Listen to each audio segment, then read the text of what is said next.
L-20 sena tal-Ikirix minn April fuq 1.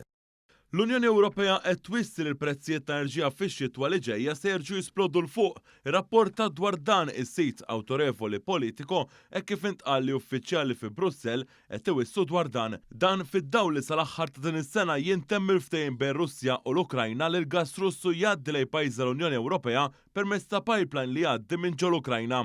Dan il-ftehim daħal fis-seħħ fl-2016 u kompla għaddej minkejja il-gwerra bejn iż-żewġ pajjiżi.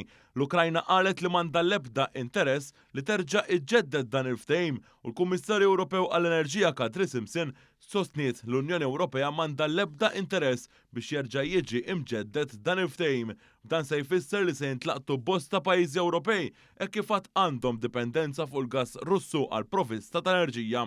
Din il-kriżi enerġija bdiet mal-invażjoni Russa fl-Ukrajna fi frar tal-2022, hekk kif il-pajjiżi tal-Unjoni Ewropea kienu dipendenti fuq il-gass Russu għal provvista tal-enerġija. Matul din il-kriżi enerġija, il-Gvern Malti issussidja u żamm il-prezzijiet ta' enerġija stabbli kemm għall-familji kif ukoll għan-negozji Maltin u Għawċin. Din is-sena fost oħrajn, il-Gvern investa 350 miljun euro biex il-kont tad-dawl u l-prezzijiet fil-pompi tal-petrol ma jolgħux.